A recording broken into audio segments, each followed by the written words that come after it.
okay, second piece to this whole listening thing. So we were just talking about the kid that sent the letter to the president and how that changed his life, and he was kind of a hero within his community. And everybody was like, "Oh, there's a kid that got a response back from the president." Which, I believe it was the 50s or the 60s, somewhere around then. Obviously, that was a big thing. I mean, he got a letter in the mail. It was basically like he's the chosen one or something. So that's just all from an incredible question. Um, and again, sound, feel, smell, taste, uh, vision. Think about what winning or what progress or what being in flow or being in the zone, what that looks like for you. If you don't know what that looks like, it's kind of just like if you don't know what you sound like, you should record yourself. You should video yourself with your phone, and then watch yourself and then listen to yourself and then maybe cover it up and then see what you sound like without looking at yourself, and then go back and see how you move, see what your body language is like, see like the way that you talk and your expressions and stuff, because some people talk with their head and then other people talk with their hands, and some people just don't move at all and they just speak just like this, and then a lot of people are monotone, and so if you talk with them for a little while, you might find yourself falling asleep, and then other people kind of move when they're talking. So look at yourself, listen to yourself, see how you express yourself, figure out what that looks like. A lot of people don't understand what they look like when they're expressing themselves athletically. So what does that look like? What are your habits? What are your tells? What are your traits? What are the things that you do consistently? What do you look like? Most people probably know exactly what their training partner looks like, but they don't know what they look like, which is kind of funny considering, yeah, we do want to help our training partner, but you're obviously out there for yourself to practice. So do a little bit of recon on yourself and see what you look like and see how you can improve and the things that you need to work on. Again, this is another thing that we talked about earlier, but are you continuing to grow?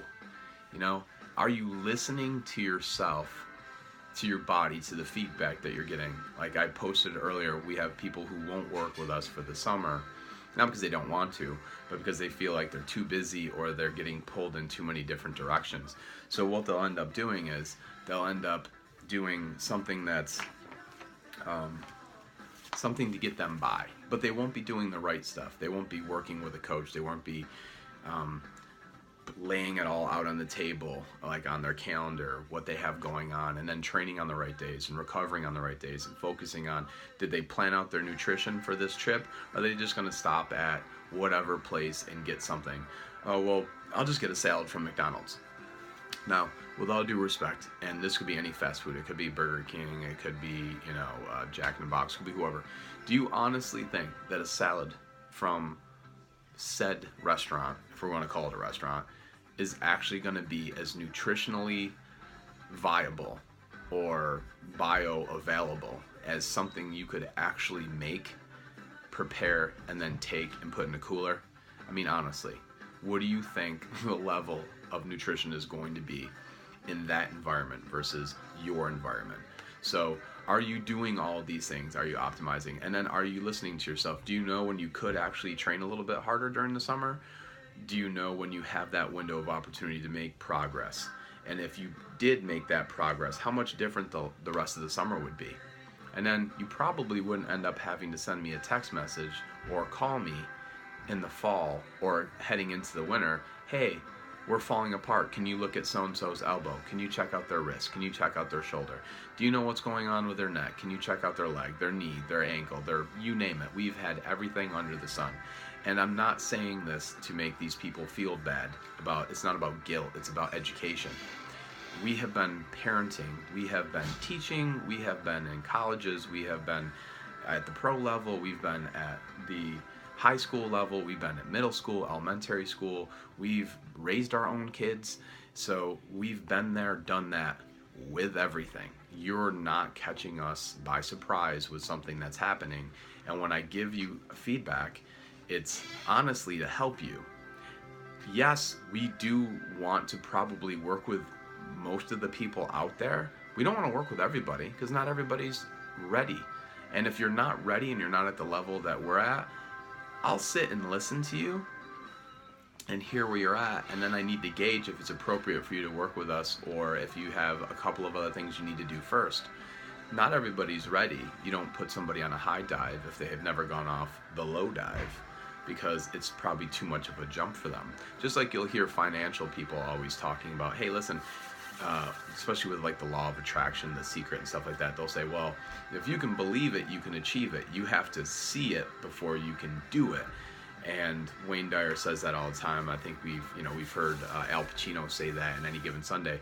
You have to be able to be there mentally before you can get there physically. They talk about, well, if you're going to drive from the East Coast or West Coast or vice versa, you only need your headlights to really shine, the next 30, 40, 50 feet in front of you. You don't need the headlights to go all the way to California. However, at the same time, you do need to see what's in front of you a little bit to really be the best prepared. So like you have to have at least a little bit of a vision. So that vision is super, super important as it relates back to what we're talking about. And those people who aren't going to do what they need to do during the summer and listen to themselves, you're going to fall back. And you could be incredible, but if you're trying to prepare for, competing at the highest level, then you really need to do that on a daily basis. And not to be rude or disrespectful or anything else, but if you're going to a trainer who is not individualizing what you're doing and then checking back in with you on a daily basis and even on a workout basis, like, okay, we just finished our first set, how you feeling, what's going on, what do you feel, all right, well, we were mapped out to do this today, can you do that? If you can't do that, what's the sense in putting that weight on the bar or on the band or the chains or the ball or whatever it is that you're doing, or putting the pin in the selectorized machine? If they're not going to be at that level today because their recovery wasn't on point, or their nutrition wasn't, or they just had something go on in their life, or they're not mentally there yet. Like, I'm not saying lower the bar for them, but I'm saying if you can't get your foot to the next step going up the staircase, then what's the point? You're just going to slip and fall. Now, we're not trying to stop them from falling, but we are trying to optimize what they're doing. So you have to be somebody who's listening. If you write a plan for somebody and send it out, that is not going to be as good as the person who on a daily basis, at least a daily basis, checks in and sees what's going on and then gets feedback. And or teaching the person how to understand how to do that. That's even better. Like, we're not looking to babysit people. We're looking to work with people and develop them into the point where they know how to take care of themselves on a basic level, and then building up from there to the point where, yeah, they'll check back in with us, but they don't need us to sit down and do everything for them. You can start off with a plan, and then you optimize it along the way based on what their learning level is or their experience level is. And then as long as they're being honest with themselves on how they're feeling and how they're doing, you can work on that. Bonus, if they're really listening to themselves in their activity or their sport that they're doing, or whatever they're trying to have impact on, and they're paying attention and they're learning there and they're building skill there, that's going to continue to grow along the way as well. So your strength or your power, your speed, whatever else you're working on here, then jumps up with it. So if you just do one plan, or if you have one plan for everybody, or one plan even for, like, I'll hear people all the time say, oh, well, our coach is good at listening. Okay, that's awesome. Like, so they have a plan for every individual person? Oh, no. They've got a running back plan. Okay, well, that's good. I mean, but is the fullback the same as the tailback? No. Are all fullbacks the same? No. Are they different in different schemes? Yeah, absolutely. Even if they're the same or similar height, size, speed, even background, like family history type stuff, they're still different. So, like, you need to plan for them individually. It's just like, we don't raise kids the same way. How would you really, like, if you want to go Myers-Briggs on the situation, would you really you don't treat all of your kids the same way if you're a parent. Don't be foolish. Like, you don't. If you do, that's pretty foolish, because they're all different. So it's just like that teacher that says, like Wayne Dyer said, like, oh, the teacher that came in and said, I love you all the same, all these kids. But that's not true either. And you're not going to treat them all the same, and you shouldn't, because different people earn or need different things. So in order to address that, you actually have to listen and then apply what you're listening, what you're hearing, what you're seeing. Listen to yourself and then listening to them.